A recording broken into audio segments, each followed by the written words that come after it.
সৃষ্টিকর্তা আমাদেরকে তার সৃষ্টি সম্পর্কে বারবার চিন্তা-ভাবনা করতে বলেছেন। হুম? আপনারা একটু লক্ষ্য করে দেখতে পারবেন যে আকাশে যে মেঘগুলো, তাই না? এই যে মেঘগুলো রাশি মেঘ, হ্যাঁ? এগুলো আপনার উড়ে যাচ্ছে, তাই না? দেখেন, আমি কি ভুল বলছি কিনা? না, ভুল বলিনি। এখন কথা হচ্ছে যে এই যে মেঘগুলো, এগুলো যে ভেসে যাচ্ছে, এর পিছনে কে কাজ করছে? এটা কিন্তু অদৃশ্য, তাই না? আরেকটা আ আ চিন্তার বিষয় সেটা হচ্ছে যে এই কিন্তু বাতাস আ যে এই পানিকে নিয়ে যাচ্ছে, এটা কীভাবে সম্ভব, তাই না? পানি তো ভারী বস্তু, তাই না? তো এটাকে তো এভাবে কীভাবে নেয়া সম্ভব, তাই না? তো সৃষ্টিকর্তা কিন্তু আমাদের চোখের সামনে, আমাদের গোটা পৃথিবীবাসীর চোখের সামনে তিনি এই মেঘকে ভাসিয়ে নিয়ে যাচ্ছেন। হ্যাঁ? এটা কি আপনার বিবেকে প্রশ্ন জাগে না যে হাউ পসিবিলিটিস, এটা কীভাবে সম্ভব হয়, তাই না? দেখেন, তাই না? তো আপনি যদি আ আ কি বলবো? আপনি যদি কুয়ার ব্যাঙ হন, তাহলে আপনার পক্ষে যে সমুদ্রের যে তিমি মাছ, এটা দেখা আদৌ সম্ভব না। কারণ কুয়ার ব্যাঙ তো একটা নির্দিষ্ট গণ্ডির মধ্যে বসবাস করে, তাই না? আপনাকে যদি আ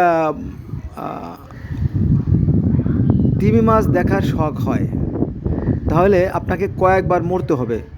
যেমন আপনি যদি কুয়ার থেকে একটু বড় খালে বিলে বের হন, তাহলে সেখানে আপনারে মাগুর মাছে, চিতল ফলিতে, শৈলে, বোয়াল মাছে, হাঙরে, হ্যাঁ?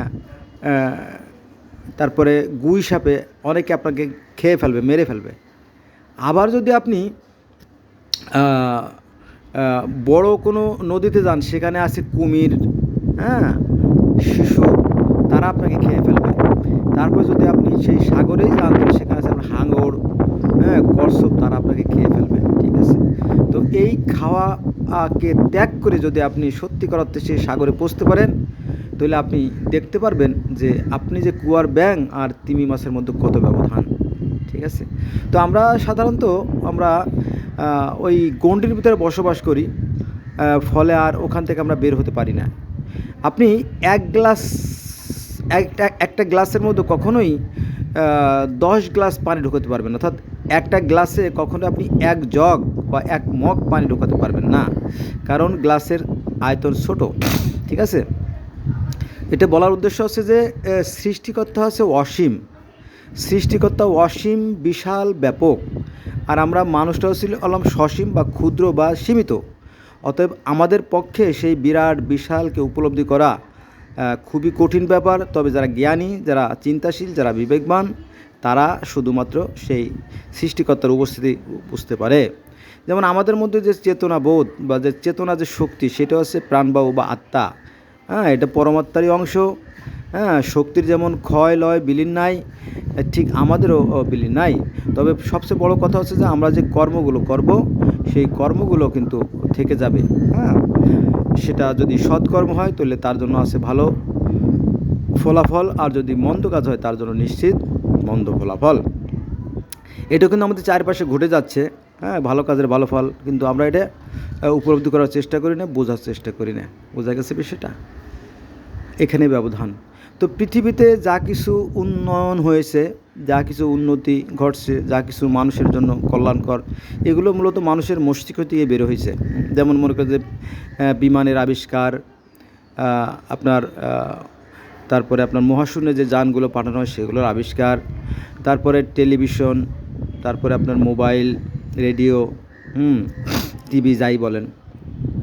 তারপরে আপনার চিকিৎসার ক্ষেত্রে যেমন আপনার এক্স-রে, তারপরে আপনার যেমন টিটেনাস, তারপরে আপনার যক্ষ্মার যে ওষুধ, ক্যান্সারের ওষুধ, তারপরে আপনার সাপে কাটার যে অ্যান্টিভেনাম ইনজেকশন, তারপরে কুকুরে কামড়ার যে জলাতঙ্ক ইনজেকশন, এরকম মানে অদ্ভুত, যেটা অবিশ্বাস্য হলেও সত্য।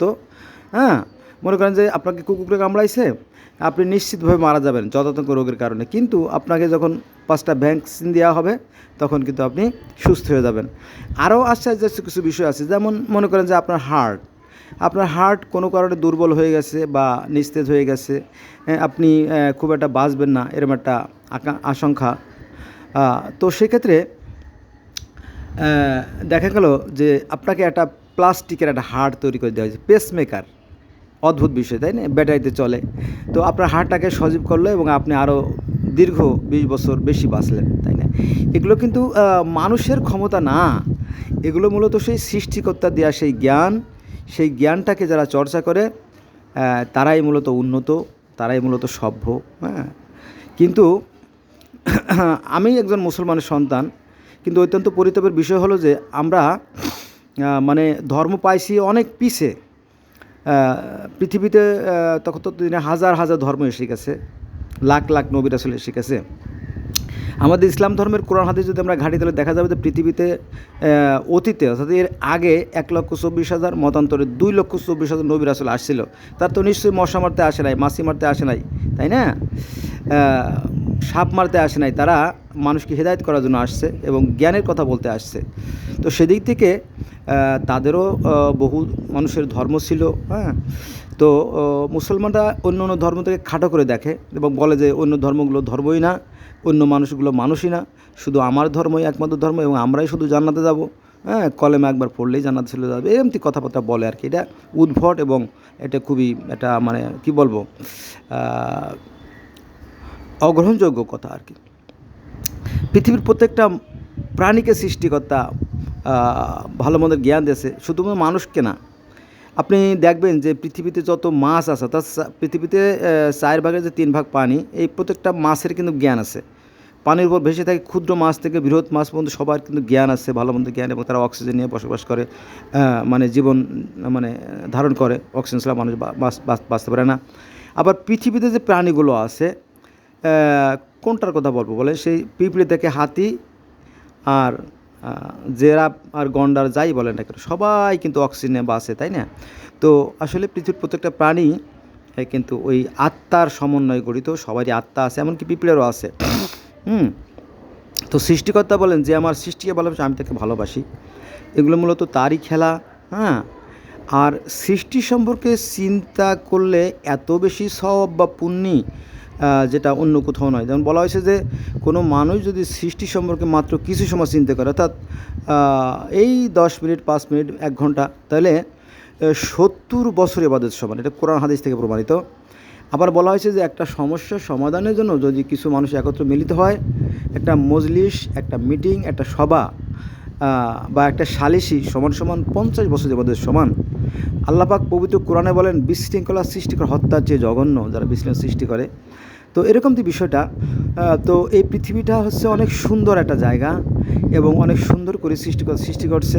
কিন্তু আমরা মানুষেরা বিপদগামী হয়ে যাই।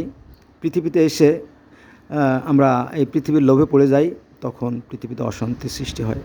যারা অশান্তি সৃষ্টি করবে তাদের জন্য আছে অকল্যাণ, কষ্টকর শাস্তি, আর যারা পৃথিবীতে বিশৃঙ্খলা সৃষ্টি করবে না তাদের জন্য আছে কল্যাণকর বা পুরস্কার। এটা খুবই সহজ বিষয়, তাই না? ভালো কাজের ভালো ফল, মন্দ কাজের মন্দ ফল। পৃথিবীতে যত ধর্ম আপনি দেখবেন, শত শত হাজার হাজার লাখ লাখ যাই দেখেন না কেন, সবাই ওই একই কথা বলে, পৃথিবীর প্রত্যেক ধর্মই সত্য, সুন্দর আর কল্যাণের কথা বলে। বোঝা গেছে? এই একই বিষয়। বন্ধুরা, এই সৃষ্টি সম্পর্কে আমাদের চিন্তা করা উচিত।